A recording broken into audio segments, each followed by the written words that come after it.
Good morning, everyone. I, Ramya Sakpal, on behalf of AICTE Engineering College, Mumbai, welcomes you all on an expert talk on reinventing Indian education, research, and innovation system. We are really proud of this collaboration with AICTE under AICTE Distinguished Chair Professor Scheme for giving us this opportunity to be guided by a dignitary.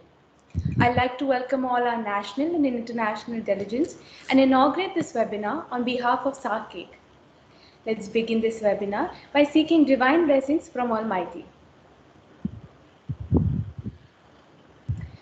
As Confucius once said, education breeds confidence, confidence breeds hope, and hope breeds peace. Our Honorable Principal, Dr. Bhavesh Patel, has been actively contributing to this. Sir always reminds me of this quote: "We cannot solve our problems with the same thinking we used when we created them." Albert Einstein. Sir, it's you who taught us that education is a lifelong learning process which meets variety of needs and inspires us to be innovative every day. Thank you, sir. Sir, please enlighten us with your kind words. Thank you, madam. Very happy afternoon to all. It is a pride moment for SAKEC to have a tie with AICTE Distinguished Speaker Program, and we have a very eminent speaker today and the visionary personality with us who needs no introduction. In fact, everybody is aware of his achievement, and recently he received the Lifetime Achievement Award of IST. So heartiest congratulations to you, sir, on behalf of Sanitation Engineering College. I welcome you at the institute. In fact, we would have loved to welcome you at our institute. It would have been really a pride moment for us to welcome you at an institution. But because we are in a new norms, I welcome you on online session today, which is a proud session for all of us. So very happy morning and welcome to you. All my dear heads of the departments, deans, faculty members, as we are now a part of AICTE Distinguished Lecture Series Partnership Program among the very few select institutions that we have been chosen by AICTE for this lecture series.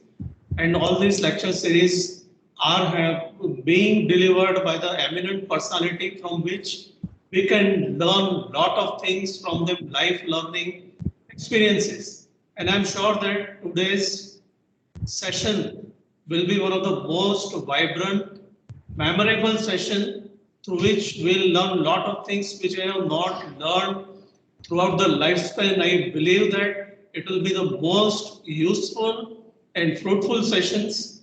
All the teachers who are participating and all other participants will make use of this knowledge in spreading to their colleagues, students, and all other to whom we will be in contact and in touch, not only today, tomorrow, month, or year, but in the coming decades together. So let's have a privilege of listening the great personality, Dr. Mashelkar. I'm really very much thankful to you for being sparing your most valuable time with us, and assure you that the knowledge which we'll gain today, the invaluable knowledge which we'll gain today, will be spread across, as the online has no barrier. That is one of the advantage. And without any barrier, the knowledge will be spread, shine and sparkling throughout. Thank you, sir. Thank you very much. Thank you indeed.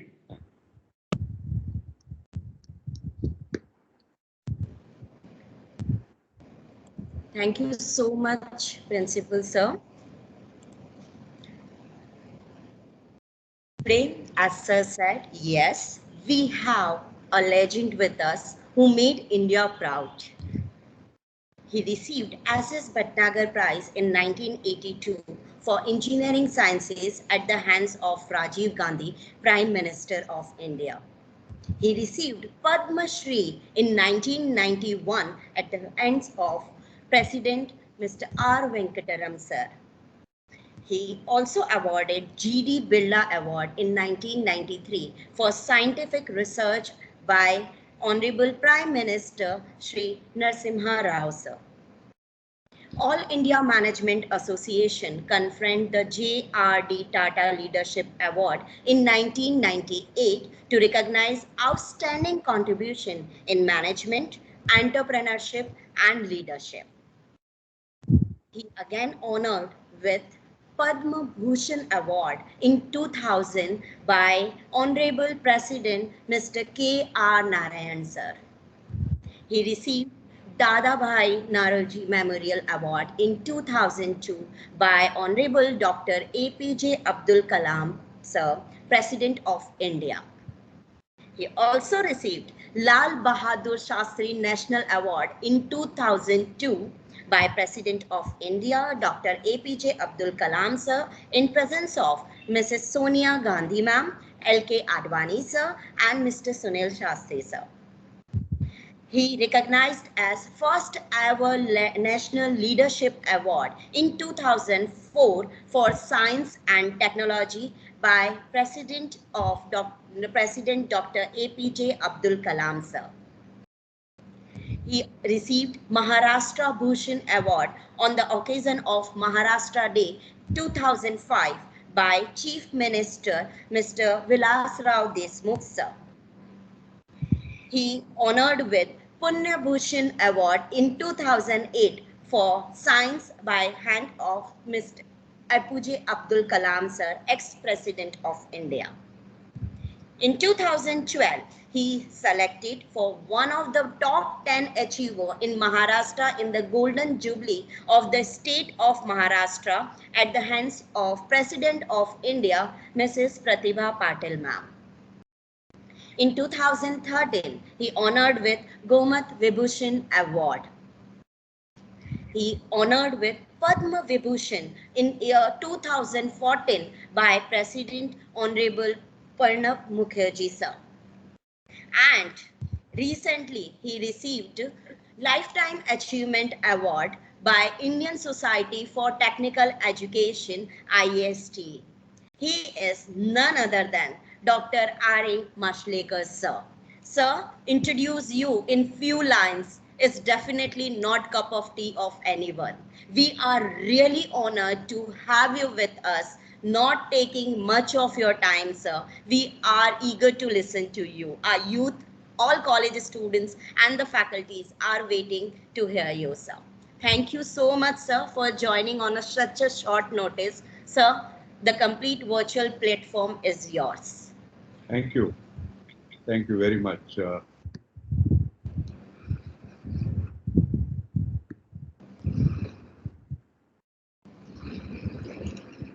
Can you see the screen?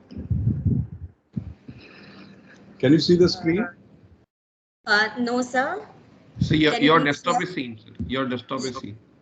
But you can see the presentation? No, you can't. All right. No, sir. Can you please share, sir? I'll rejoin. Just don't worry. I'll rejoin. Once again, yeah. Don't worry. Yeah.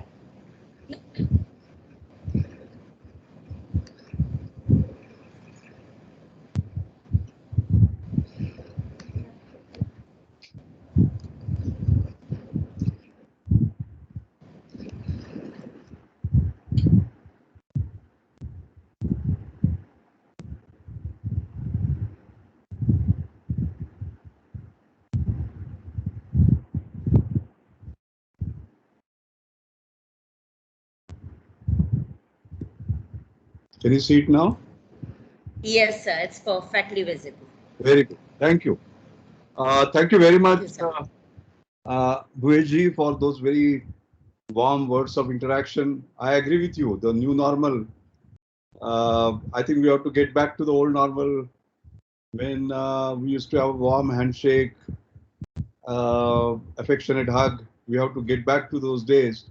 And I hope that the war of virus versus vaccine will be won by vaccine very soon. So I promise you that I will make a personal visit to Mumbai and visit your esteemed college. I also want to wish all of you in advance happy Festival of Lights a happy Diwali to you and your beloved family. I consider it as a great privilege and an honor to have been invited to speak today and give this AICTE Distinguished Chair lecture. The topic that I have chosen for my talk is reinventing Indian education research and innovation system. Why do we need to reinvent? Because the world is changing very, very rapidly indeed. And we have to gear up our systems, not just to the present, but for the future. Now, I'm a scientist, so I must begin with equations.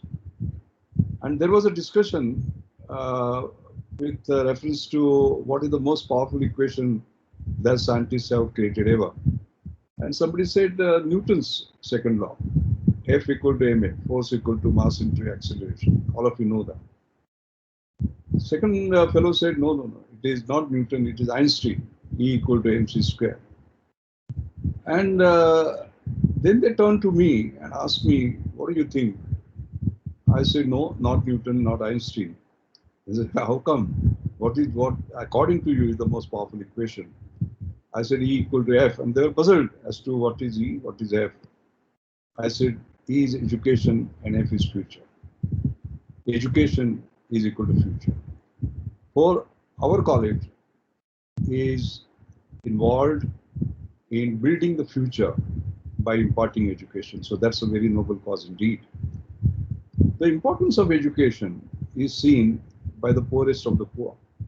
You can see the pathetic conditions under which this poor lady is living, but she's getting her daughter ready for school because she knows that her future is in education. But that is not good enough. How do I prove that education is future as an equation? As a good scientist, once you propose an equation, you must prove it. So here is the proof that came on 17 March 2000.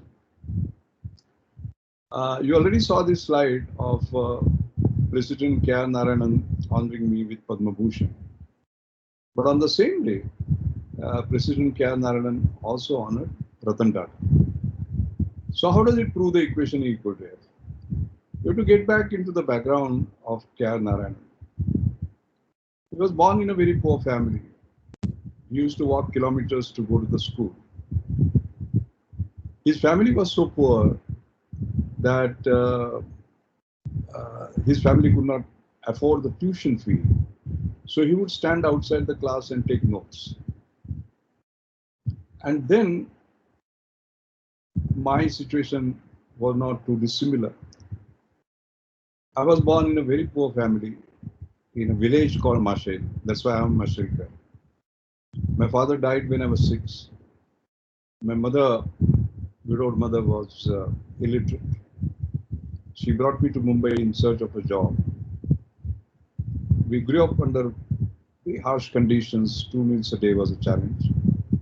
I walked barefoot until I was 12. I studied under street lights.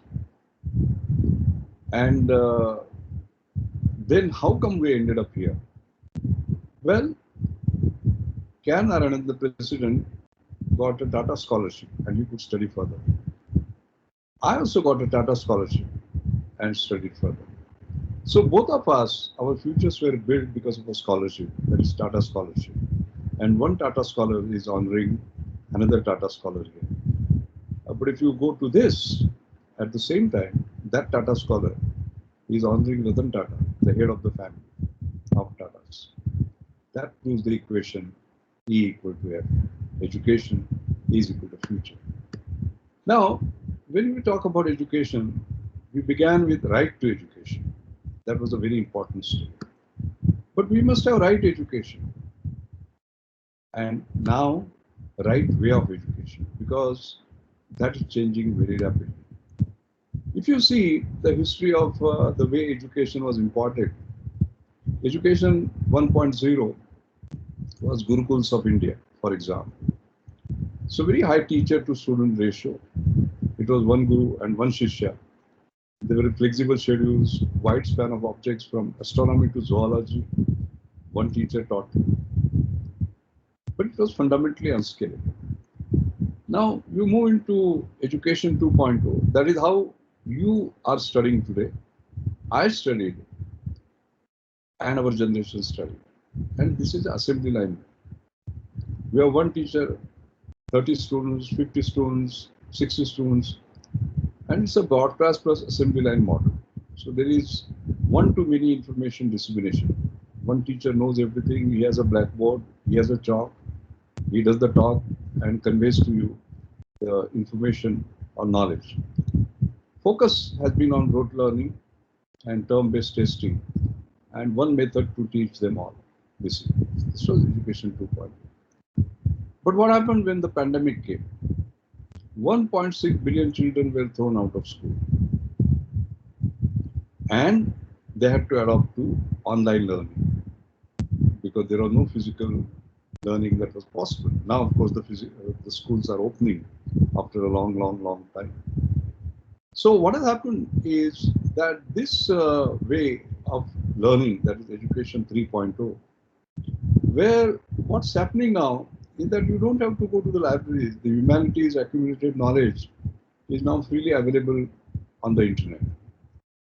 You have the rich multi-format content, flipped classrooms, research material from the best faculty on any subject for free, from anywhere around the world. On-demand tutoring, P2P learning, personalized generative course structure, etc. are becoming the key. And therefore, information memorization and brute force recall is made irrelevant. In fact, many people look at Google as their guru, so as to say, because all the knowledge that is available, as long as you know the keyword, you can get it. And therefore, we have to use now brain not as a storage as we used to, because when we were memorizing it was storage, but as a processor. And therefore, the students in the new era will transform themselves completely. How will the change take place? They were passive learners, they will become active participants. They were busy completing their homework. No, they will create and make new knowledge. They were just consumers of knowledge that was given by the teachers. They will be producing themselves something. It was all about memorizing. No, that will go into sort of this process. Now, let me pause here and tell you about an interesting story. An 8-year-old young boy, Ved, was brought to me by his grandfather, Uday Gurjar. I said, welcome. How can I help? What can I do? He said, we don't know what to do with this boy. I said, why? What happened? Then he said, he knows everything. I said, oh, come on, sit down. What is your favorite subject? So Ved said, biology. Oh, that's great. Let's talk about the virus, coronavirus, COVID. And you cannot believe it. He could talk to me about the spike protein. He could talk to me about the variants and so on. So I got intrigued. I said, let us go a bit deeper. And then I started talking about DNA. So he says, I know DNA. He explained to me what it was. Then I had a photograph. As you know, the DNA structure was elucidated by Nobel laureate Watson, along with others. So I showed to him the photograph of Watson. We were having a breakfast. It's an old photograph. He couldn't recognize Watson. Then I said, Watson. Yes, sir. He said, Watson and Crick won the Nobel Prize. And not only that, he said that there was somebody else who should have won the Nobel Prize. And that was scientists who had developed the X-ray diffraction pattern based on which they formed the structure. I was amazed. 8-year-old, how can he know so much? And then I remember the sort of, I said, oh, since you know Nobel Prizes, let me ask you, who are the scientists who got 2 Nobel Prizes in science? So he said Marie Curie, one in chemistry, one in physics. And he told me the years in which he got. 8-year-old boy. I said, but what about Linus Pauling? He said, no, Linus Pauling got the first one in science and the second one in peace. I was shocked and I asked his father, I said, how come this 8-year boy knows so much? Then his father said, all that we have done is to give him access to Google. Google is his guru.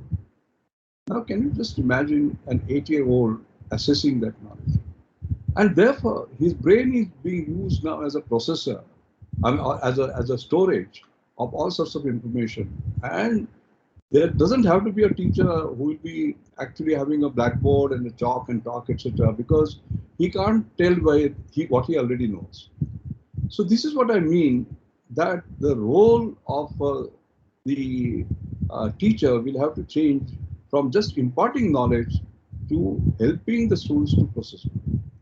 Students will move from replicating to creating, from isolation to collaboration, from marching to reflecting, from rigid curricula to fluid, and they will not be dependent, they will be autonomous on their own, so as to say.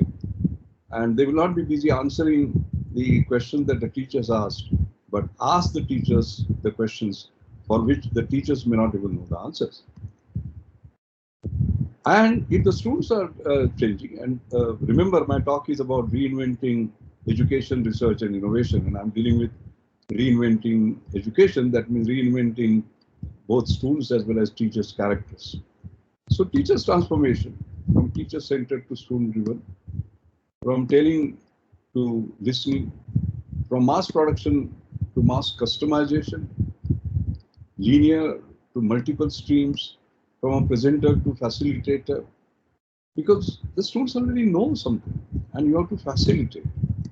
From compliance to divergence, from scarcity to abundance, because the books were few, they were in the library and we were struggling to get hold of them. No, everything is available. The entire library of Pune is on my mobile, iPhone 13. Content experts, they have to become process experts now. So therefore, the fundamental point I want to make is that when I talk about reinventing education, teachers have to reinvent themselves. Because in good old time, they were source of knowledge, education 1.2. 2.2, they became facilitators, but now here in education 3.2, they must become orchestrators, connecting, creating, constructing, etc. Now, the point I'm trying to make is that digital access and connectivity is going to be the key in education 3.0. So how do we deal with the challenge of digital deprivation? And we have seen the disastrous consequences. Last June, there were terrible headlines. Assam, with no smartphone, 15-year-old student commits suicide after failing to attend online classes. It was not just Assam. They were committing suicide all over. Punjab, 11th class student, Assam, 15-year-old student, Maharashtra, 15-year-old girl, West Bengal, 10th class student, Kerala, 16-year-old student, Karnataka, 15-year-old student. And therefore, it is not just right to education now. Digital right to education is going to be the key. And therefore, you are in state of Maharashtra, in Mumbai. I chaired this committee on higher education of Maharashtra. We gave the report to the Honorable Chief Minister about a month ago. And there, among many recommendations that we have made, we have said that it should be a free digital access to every student, whether he is in a village or a city, etc., etc. Because it is no more right to education, digital right to education. That is how we have to rethink, reimagine, and reinvent. The right to education, and right way of education. Let us move on the right education part. What should be the right type of education? Now, we have these advances of new technology that are coming. And automation is going to replace lots of jobs. You're already seeing it. Previously, if I wanted to give you some money, I would write a check. Then you will submit the check in the bank. Bank, there will be 3 clerks who will be doing X, Y, Z, and so on and so forth. And after 5 days, it will be deposited in your account. No more so. From my mobile to your mobile. That means in between, all the jobs are gone. So in India, 69% of the jobs that exist currently will go, and we'll have to look at new job situation. In fact, I have a paper on exponential technology. That means the new technology that is coming up. That means uh, the big data analytics, artificial intelligence, Internet of Things, virtual reality, augmented reality, blockchain, etc. This is exponential technology. Then industry is changing its character, and therefore how the future of jobs will change. And therefore, when somebody said to me on the other day that 2/3 of the students in the class today, senior class today, will end up in jobs which don't exist today, what does it mean? Then, if I don't know what job they are going to do, how do I teach them? And therefore, there are top 10 critical skills which are very important. Whether you do chemistry, whether you do physics, you do biology, you do medicine, you do engineering, these will be most important. And therefore, after this lecture is over, sometime maybe this week, next week, you should sit down, have a discussion among all senior faculty on which of these 10 skills we are teaching the students, because they are going to be your permanent gifts to them. First, they must learn complex problem solving. Why? Because it's a VUCA word, volatile, uncertain, complex, ambiguous. We must teach them critical thinking, creativity, people management, coordinating with others, emotional intelligence, very important. Not just sympathy, empathy, compassion, judgment and decision making, service orientation, and finally, cognitive flexibility. So, whereas we give stress on giving subject knowledge, while we are reinventing our education, we have to see how these skills that are going to help them all their life, we are doing. Now, Science 2.0, Education 3.0, I talked about, but there is an Industry 4.0, and there is a new Society 3.0 that is going to come. Science 2.0, for example, we did research, we conceptualized an idea, then gathered the data, did the analysis, and published a paper. And I'm sure your college also must be doing that. That was the old style. Now, what has happened is that because of the digital world that is coming up, you have these open lab books, workflows, open data, open annotation, science blogs, citizen science, open code, etc., etc. So the entire world in which science will be done will change completely. And what it means is that the new education and science, it will have to create new type of collaboration. Similarly, new science and industry, they must again partner in a different way, create technology of tomorrow. And as far as industry is concerned, and you have close interaction with the industry, you have to, education that you impart must create industry of today. And industry, in turn, must influence the education pedagogies of tomorrow. So there's a close relationship. That is what we have to look at. And as we all know, Industry 4.0 is here. First revolution, we had steam engines, and therefore mechanization came. Second, we had electricity, so we started doing mass production, like cars by Ford Motors. Then came computerization and automation. And now the fourth is cyber physical systems. Cyber means machine, physical means man. Man and machine will have to work together, and the entire system is going to change dramatically. And we have to reinvent our education to teach the students to work, contribute in Industry 4.0. Now the world is changing. As we can see, ExxonMobil, just 10 years, see the difference. ExxonMobil was number 1, General Electric was number 2, and so on. ExxonMobil has come down here, 2016. And what is gone at the top? Apple, Alphabet, Microsoft, Amazon. These are top 5 companies. All the BPs, etc., they are all gone. So data is the new oil and information is the new currency.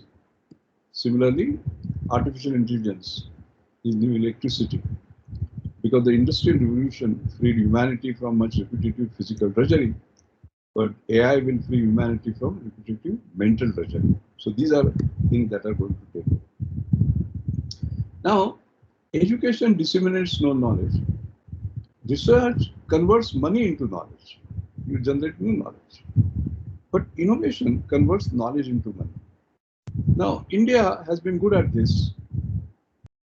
India has been reasonably good at this. But India has not been particularly good at this. Innovation converts knowledge into money. So future education institutions must have a balance of education, research, as well as innovation.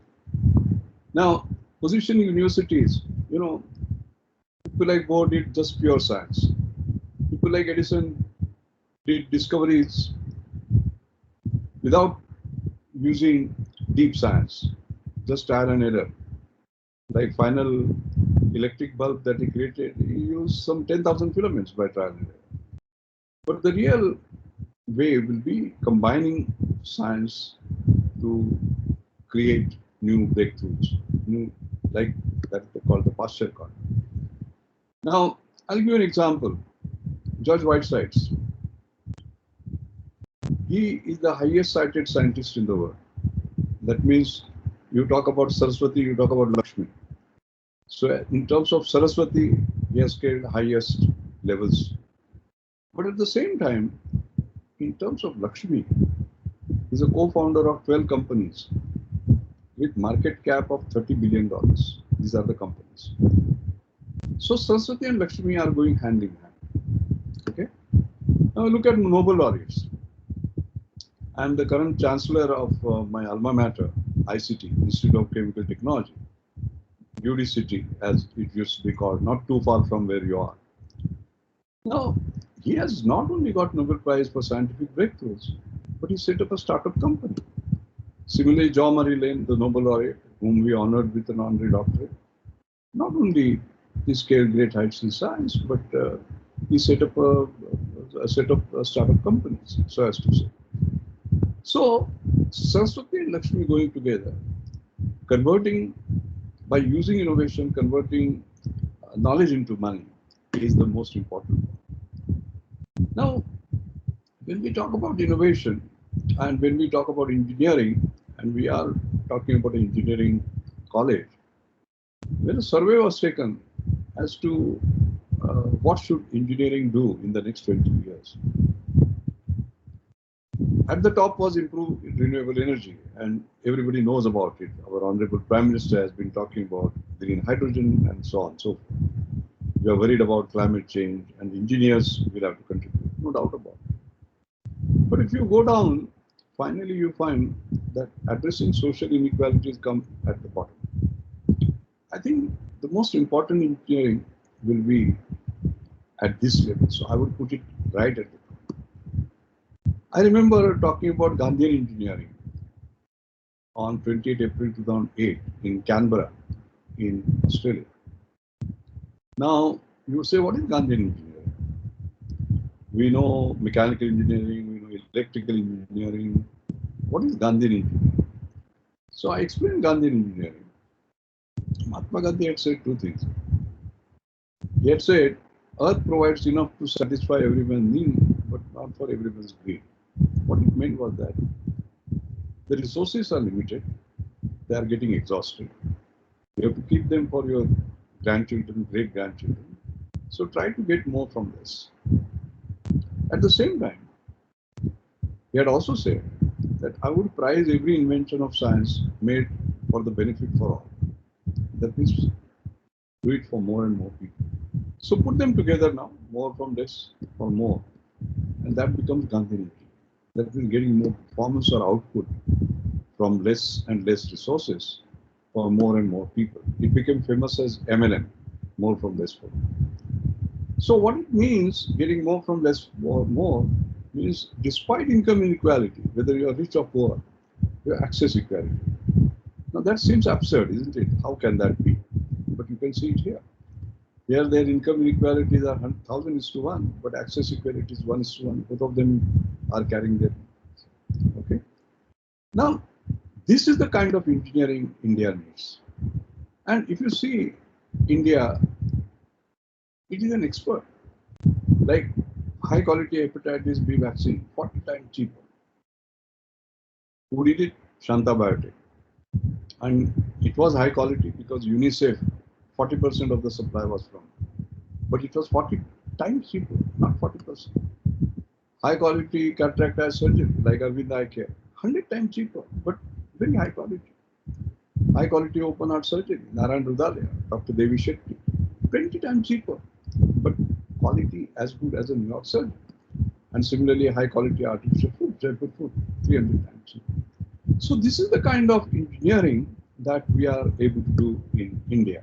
These are not dreams. It has been all done in India. So this MLM mantra, more from less for more, I started spreading around the world.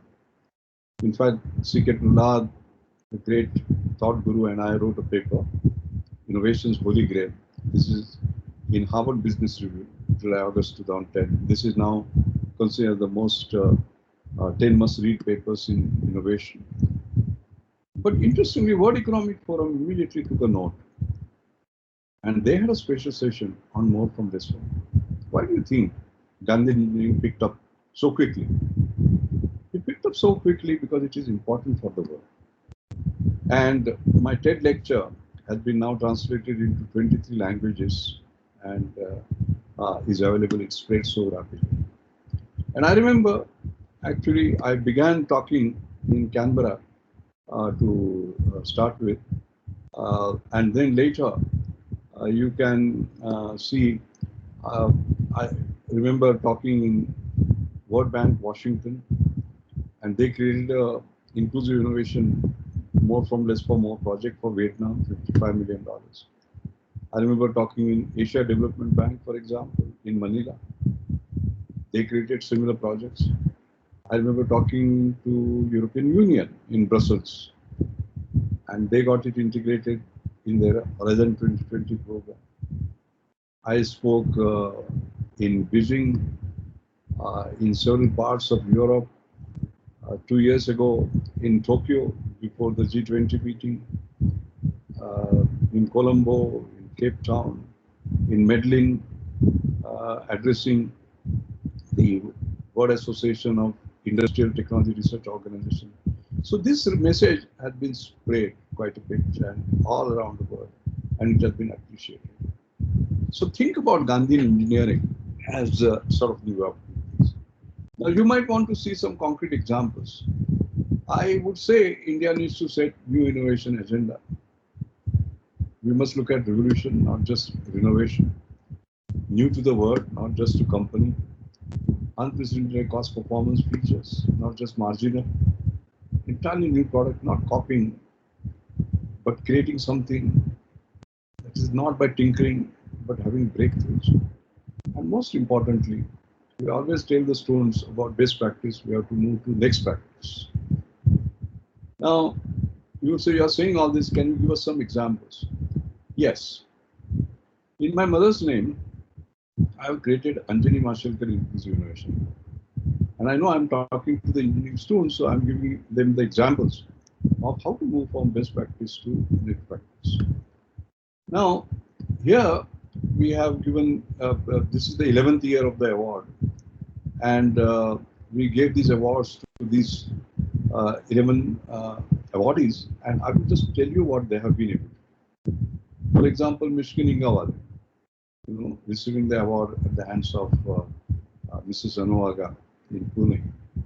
What he did was, he said, if you want to get hemoglobin in your blood, what do? The best practice is invasive with needles. Use a needle, take out blood, and then determine hemoglobin. He said, no, I'll not use the needle. Non-invasive, no needles. Second, cost per test was 150 rupees. He said, no, I'll do it in 10 rupees. If you see the best practice, what he did was he created something like this, which used high technology, photophotomography, spectrophotometry, advanced software for photon scattering and created it. And then later, he surpassed himself and created the next practice, where you don't even use this finger, but just look into this camera. And this camera captures the picture of conductive wire and uses method of reflectance photometry to estimate hemoglobin content. Look at another award, Nisha eye breast, for example. What is the best practice? Biopsy, mammography. But he created non-invasive, because mammography is very painful, non-invasive, where you see this device which you move around your breast. It is ultra portable, accurate, minimal training, wireless, cloud connected, and instant results, basically. And that is going to now 25 countries, as you can see, in partnership with GA. Look at another best practice to next practice. ECG. How do you do best practice? What is the ECG? If you want to take, you'll go lie down, the nurse will put all these leads on you and then monitor you, and then you will get out. He said, no, this is the best practice. My next practice will be, I'll have something like a device which looks like a mobile in my hand. And the way it will work, this device, is that you put your two thumbs here for 15 seconds. And then also around the heart, you put this device 15 second, 15 second, 15 second above the heart, 15 second, 15 second, 15 second below the heart. And within 3 minutes, anyone who has an iPhone, for example, or a mobile can actually get.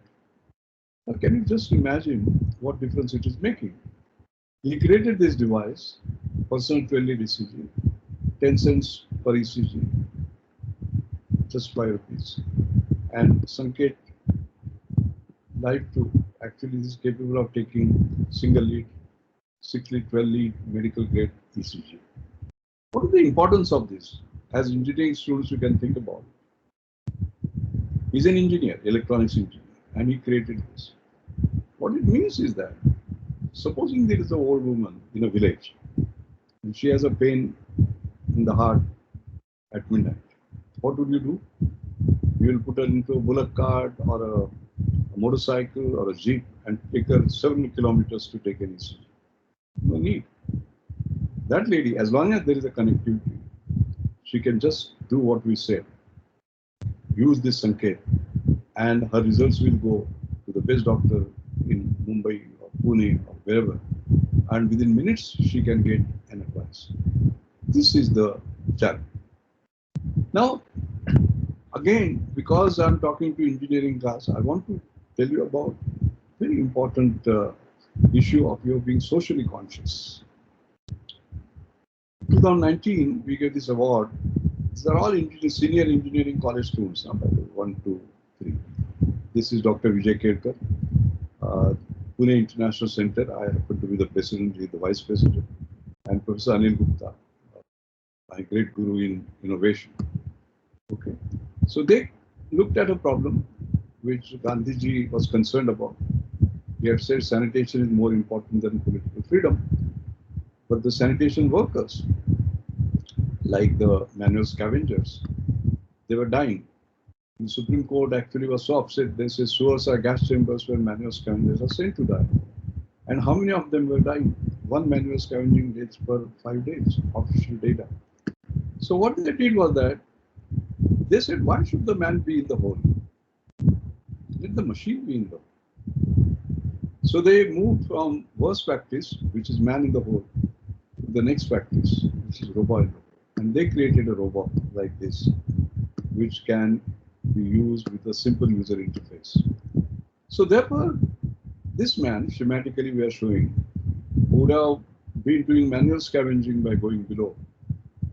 No, he actually is trained as a robot operator.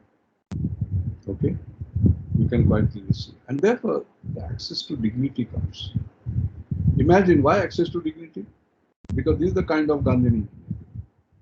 Here, imagine his daughter or his son in the school, they were asked, "What does your father do?"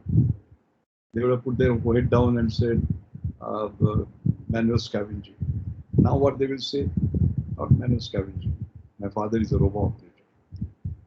That's what engineering does. That's what Gandhi engineering does. And of course, now the government has taken note of these developments and actually is moving a bill to completely mechanize sourcing. That's why I say science must solve, technology must transform, and innovation must impact. And you can see the impact here. The last one is the challenge of ICU beds. As we saw, we are recovering from the pandemic, and we went through a very bad wave when people were actually dying in ambulances because hospitals were running out of ICU beds. So how do you solve? That's where an engineer comes in. So somebody said, "I will convert your bed at home into an ICU bed in 5 minutes." Would have looked impossible. But that's what the Engineering Mashelkar Award did in 2020. He created this dosing, which is 10 times cheaper than products used in ICU. So what you do is that you slip it under your bed. This is a device under the mattress, basically, that's what you do. And it measures actually 7 critical parameters with 98.4% accuracy. And the monitoring is done remotely. So any bed can be converted into a stand-up ICU within less than 5 minutes. And this has been used across India today. You look at just last few months when the crisis came, 4,000 beds have been converted, 10,000 patients have been monitored remotely. And this is very important in COVID times, as you know. And most importantly, we are falling short of nurses. No more so, because previously one nurse could deal with 10 patients. Now she can deal with 100 patients, basically. These are the kind of technologies that we need. And I'm very happy that across the nation now, this concept of Gandhi engineering has been picked up. You can say 2018 onwards, these Jati Awards, Gandhian Young Technological Innovation Awards, have been given. Our Honorable President, our Minister of Science and Technology is here, Professor Anil Gupta and Ashutosh Sharma, Secretary DST, myself, and this practice continues. So this message that you must do more from this for more and create affordable excellence is spreading on. The final point is that when it comes to innovation, and as I said, innovation, not renovation, but innovation. This is my book, Leapfrogging to Pole Vaulting, which won the Best Business Book of the Year award in 2019. And what is the idea there? That you should not be leapfrogging, because the frog leaps because he's afraid of the predators and just jumps a few feet. But we must pole vault. The size of the pole is the size of your aspiration, and you can go places. So we require a paradigm shift in innovation strategy, not following, not even fast following, but now leading, and not just leading, leapfrogging, but not leapfrogging, pole vault. And many of the innovations that I talked about are of the pole vaulting character. I like to end my talk by giving some what I call as 5 Mashelkar mantras, because I'm 78 going on to 79, 1st January is my birthday, and within that time, whatever I have learned, I thought I will share with you. Just 5 lessons. I have learned many lessons, but 5 lessons. The first, aspirations are your possibilities. Keep them high. If you aim at Everest, you will at least reach Kanchenjunga. But if you aim at Kanchenjunga, you will not reach even Hanuman Tekri. And if you aim at Hanuman Tekri, you will stay where you are. So keep them. And I'm very happy to see our young generation had that aspiration. I was talking to some young students, and I'm very proud of our education system, and particularly engineering education. like what you are giving. So I said, look at Satya Nadella. He was a product of Indian education system and he became the CEO of Microsoft. Look at Satya Nadella,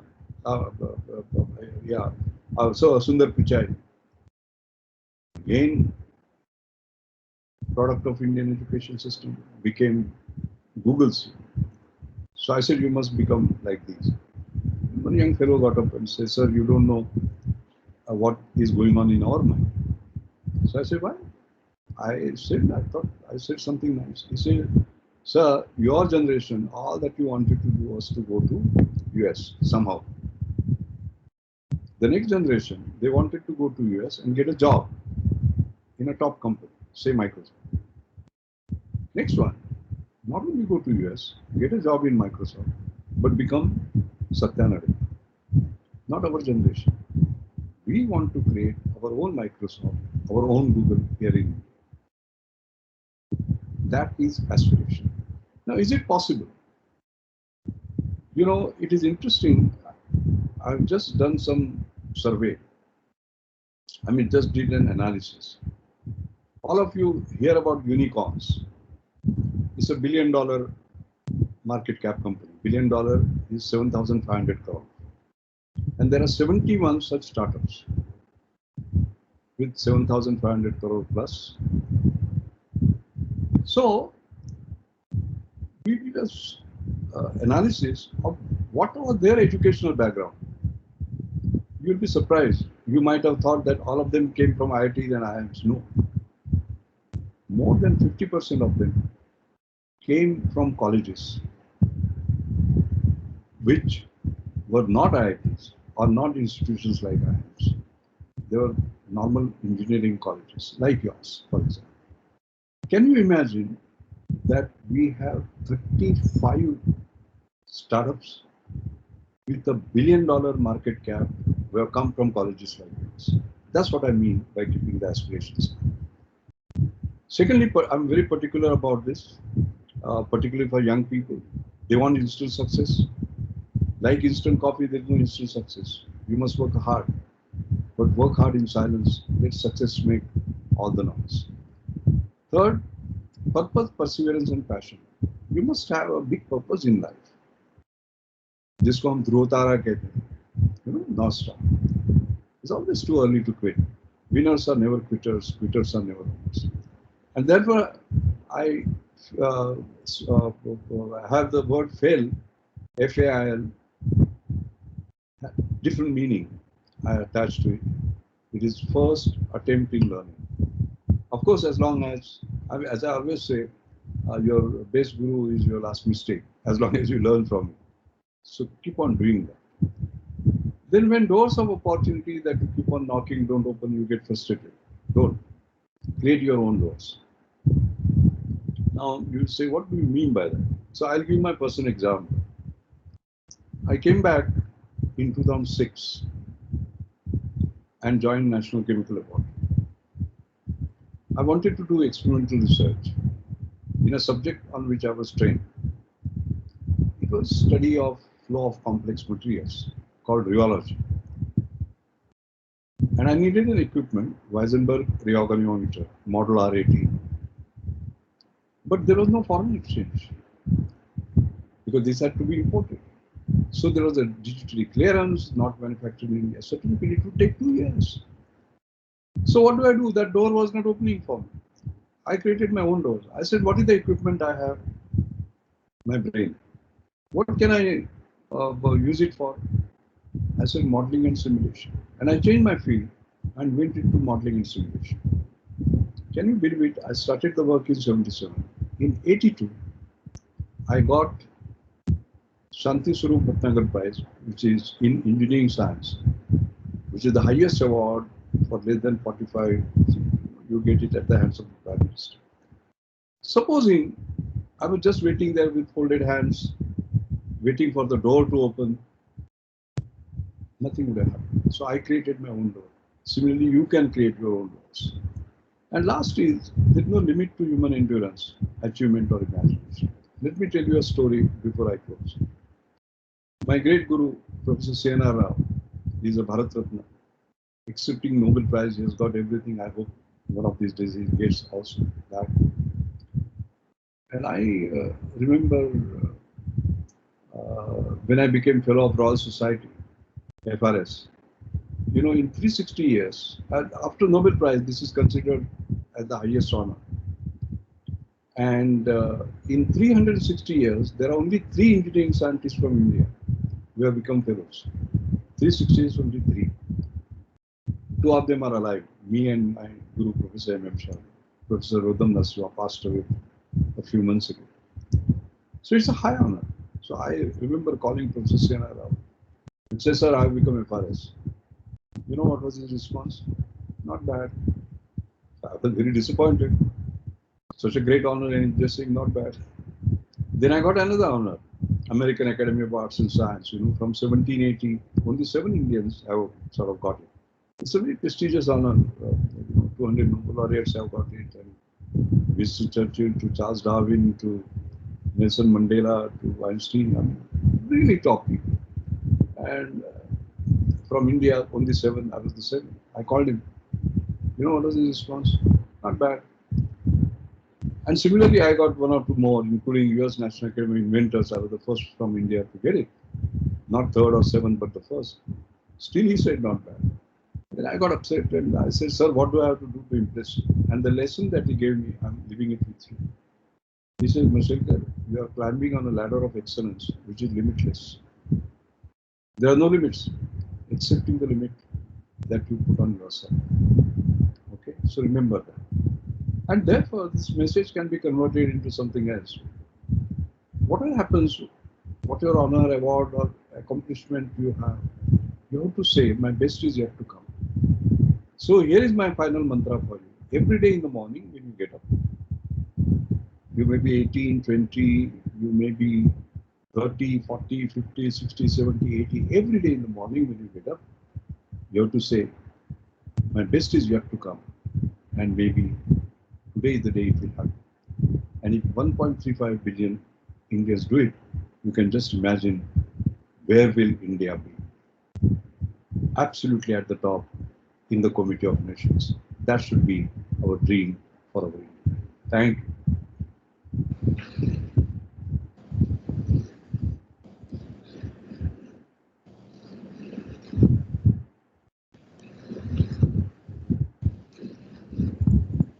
Thank you so much, sir. Now I would like to request participants if they have any query, any question which you would like to ask, please raise your hand so that we can unmute you. Any student who would like to ask questions.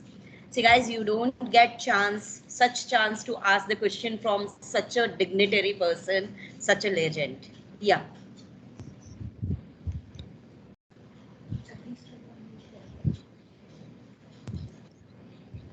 You do it now, Liz. Jagdish sir, you can unmute yourself.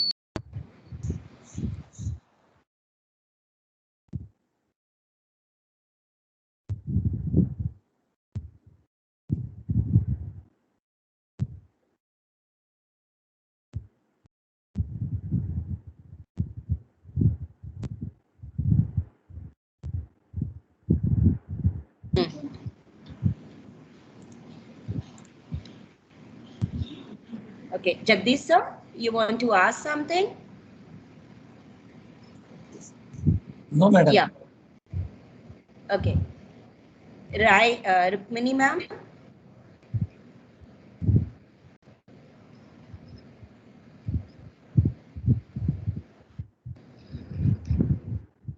Please unmute your. Yeah. A very good morning, sir. Very good morning to you too. Sir, myself, Rukmini. I'm from second year from ECS branch. Sir, I wanted to ask to you that actually I wanted to make my career in space line, in science and space. I was like as compared to space line, I was less interested in doing engineering. But then later I thought of giving a recruitment exam to get into ISRO. But there I found that ECS branch is not counted there to give the exam. So what can I do for that? So what is the field in which you want to make your career in? Sir, I want to make my career in space and science and everything related to astronomy. Space technology, space science, space technology. Is that what you're saying? I'm saying, sir, that after engineering, I wanted to give that recruitment exam, which is given in fourth year. Oh yes, yes. Of course, it Yes. is. Yes. But Yes. sir, there are some rules in that Yeah. only some branch students can give, like CS students or IT students, like that. Sure, sure. No, no. Actually, as far as India is concerned in space science and technology, as you know, whether it is satellites, whether it is launch vehicles, remote sensing, etc., we are among the world leaders. And I do know that lots of students are very excited when they see Chandrayaan, when they see Mangalyaan, etc. They get very, very excited, and that's the right thing to do. And there are processes, of course, of Indian Space Research Organization, which actually has also created an academic institution, by the way, to train sort of people. So if you go to the ISRO website, you will get the details in terms of the kind of opportunities that are available, the processes that they follow, and so on.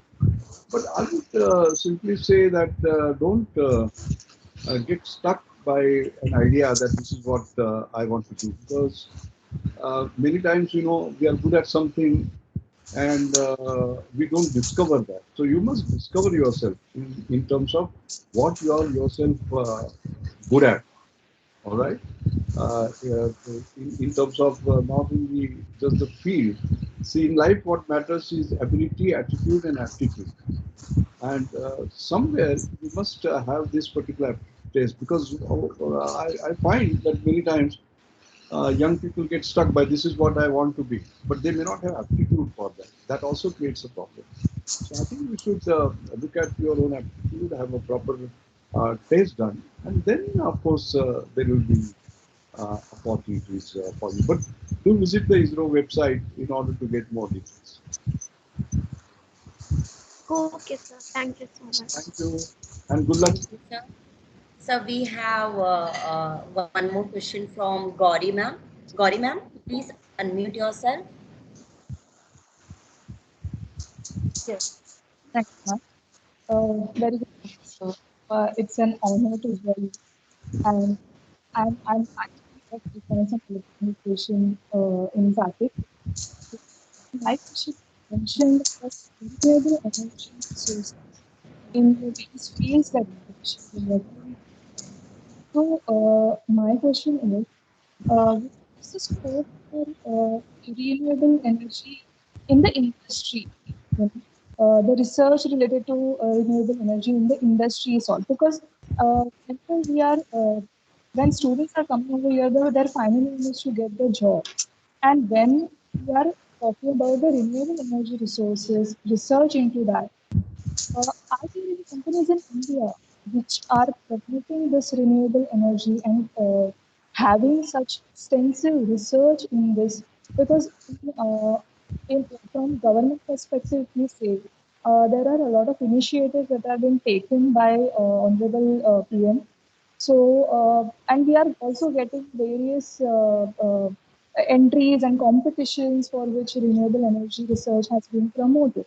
But when we talk about the industry, what is the scope in industry?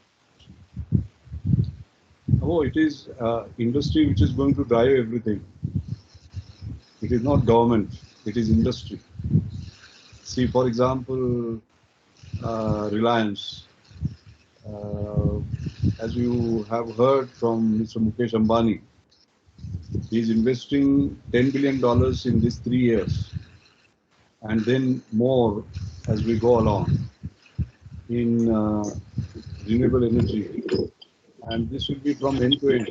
That means sand to silicon to wafers to modules to creating solar panels to extracting uh, electrical energy from solar and then using it for electrolysis of water, making it into hydrogen and oxygen, and then supplying what is called as a green hydrogen.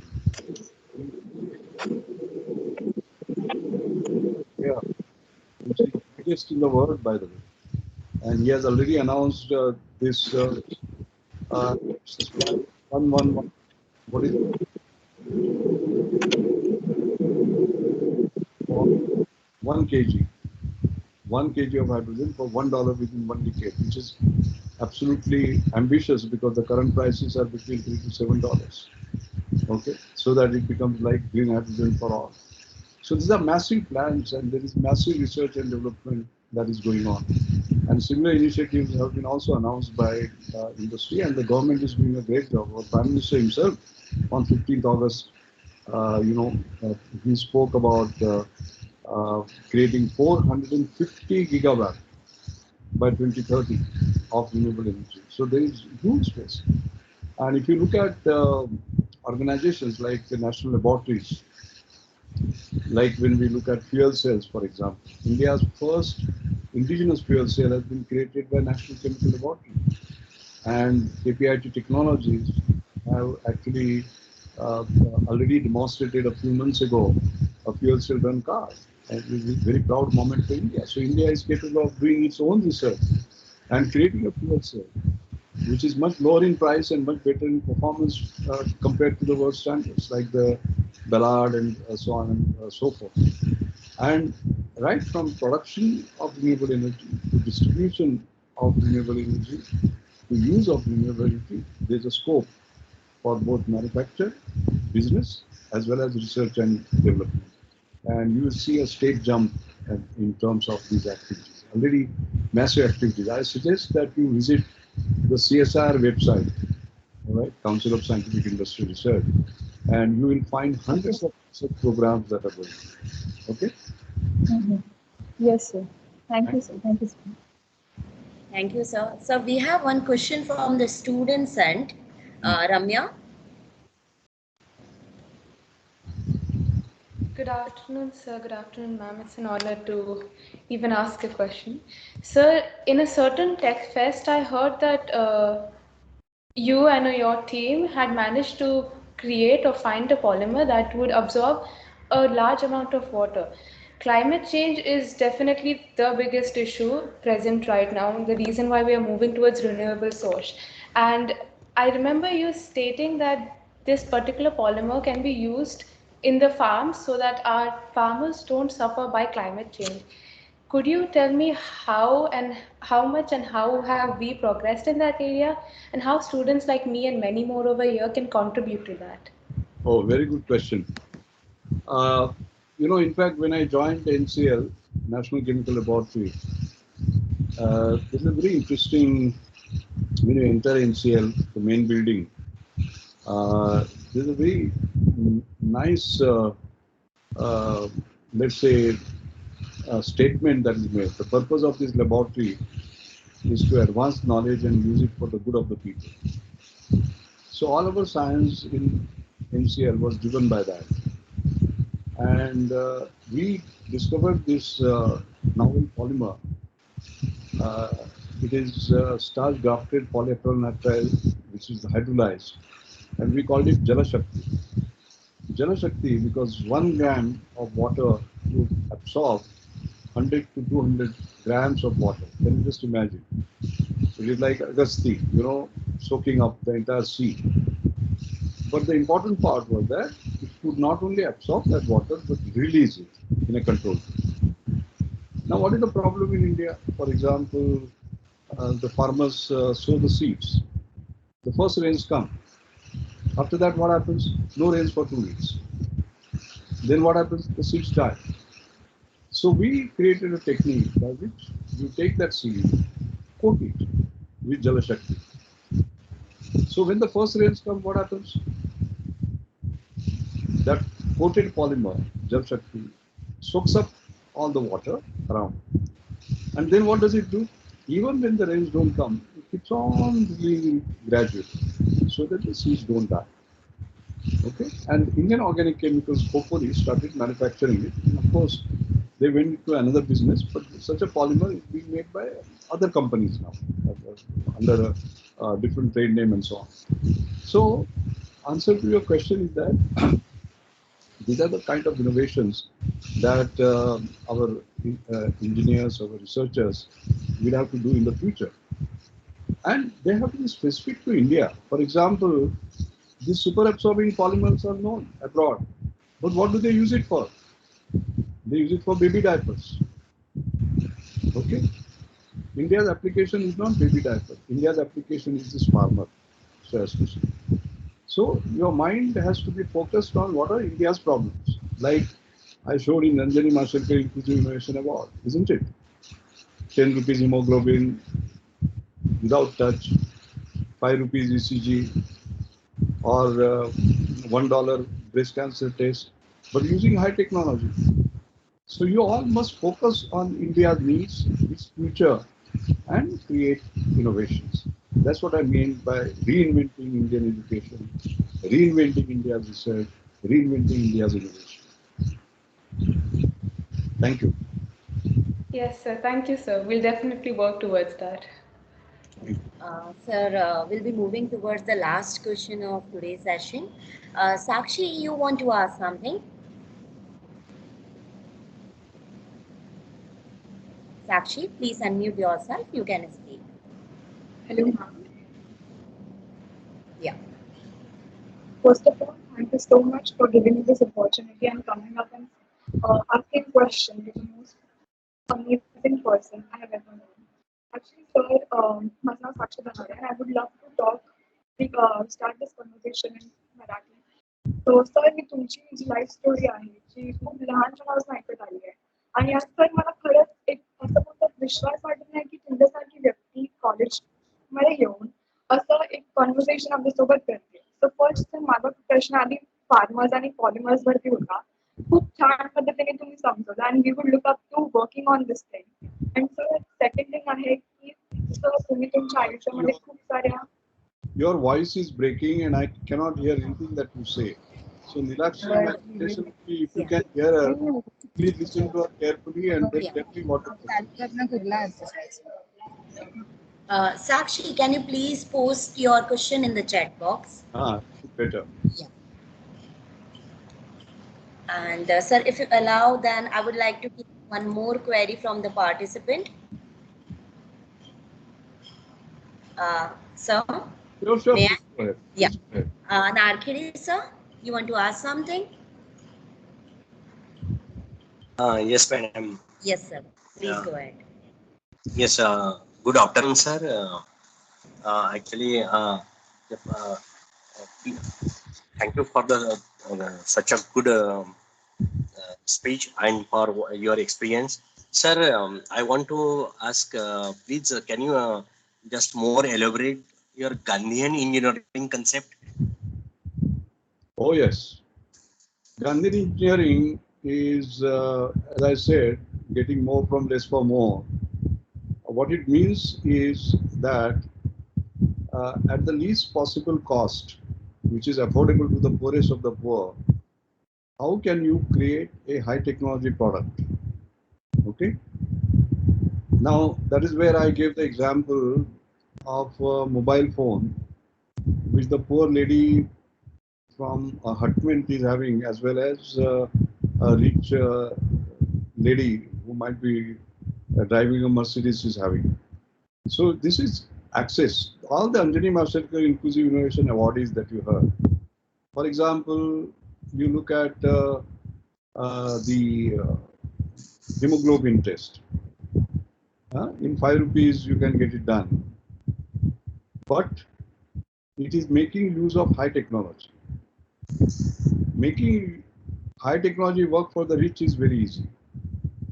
Making low technology work for the poor is very easy. But making high technology work for the poor is what Gandhiji wanted. And that's what has been done. What is the high technology he is using for determining hemoglobin? He is using photoplethysmography, spectrophotometry, high resolution photon scattering measurements, and so on. And then he is creating a product which is useful to the poor. In what way is it useful to the poor? Not just because it is 5 rupees. If you go to the villages, for example, why he developed that? He found, Mishkin Ingawale found, that in villages women are dying because of anemia. And why are they dying? Because their low levels of hemoglobin are not detected. And why are they not detected?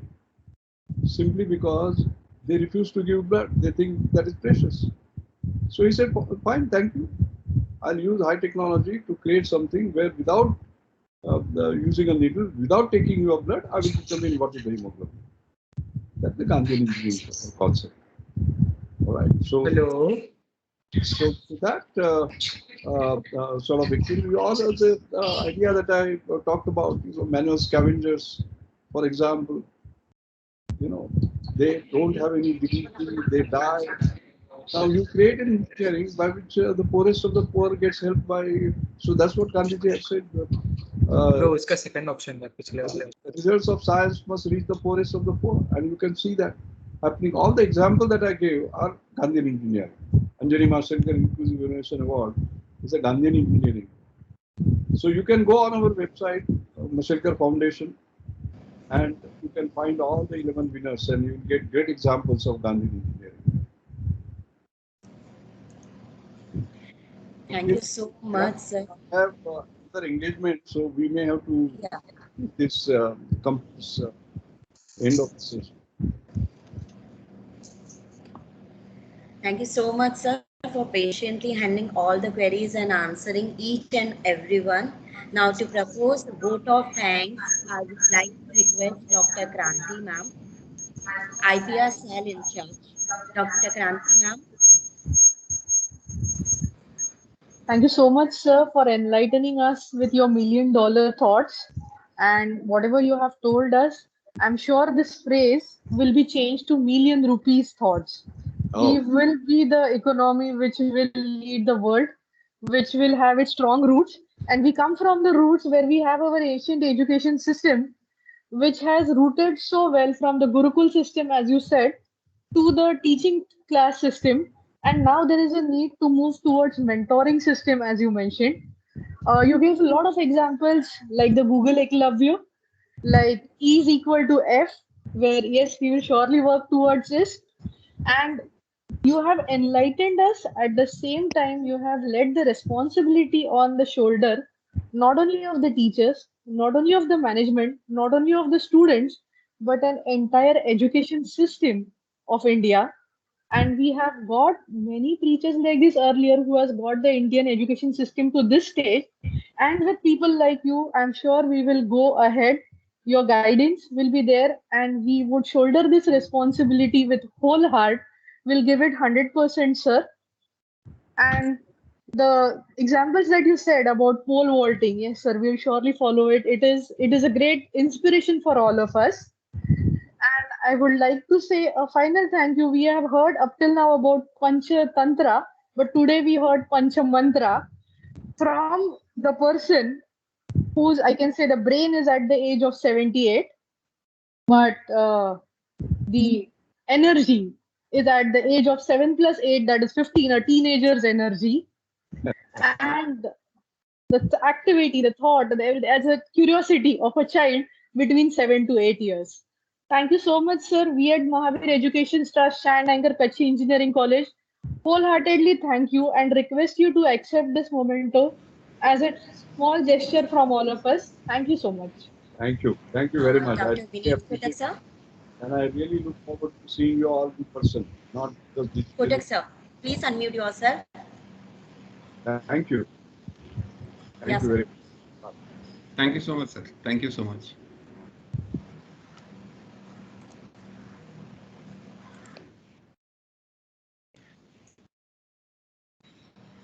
So you want to speak something, Kotak, sir? No. We have actually, I just wanted to, thank sir because it was an enlightening session. I Yes, have sir. had the opportunity of listening to sir at many forums under the IEEE and the IETA and all that. But then today it was totally a different perspective, and every time we learn new things from sir, and specifically how to survive in this new normal. So thank you so much, sir, for that mantra which you gave us, sir. Thank you so much. So please accept this memento, sir. And yes, we do have prepared a small token of appreciation for Radhikrishnan sir, who have handled all my queries, all my mails. I have troubled him a lot on your behalf. So from wholeheartedly, thank you Radhikrishnan sir too. Please convey my best regards to him, Mashelkar sir. Now we are moving ahead. This is my student team who have helped me out to make all the banners and made this event successful. So each and every student, thank you so much for all the help. A small request to all the participants.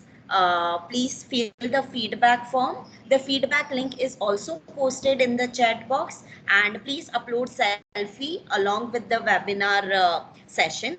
The webinar will be soon available on YouTube SAKEC channel. Will be shared with you. And if any question is there, definitely you can send to me. I'll send to Mashelkar sir so that it can be handled later. Once again, Mashelkar sir, thank you so much for joining this session, enlightening us. On behalf of SAKEC, we all are so honored, so proud to have you today.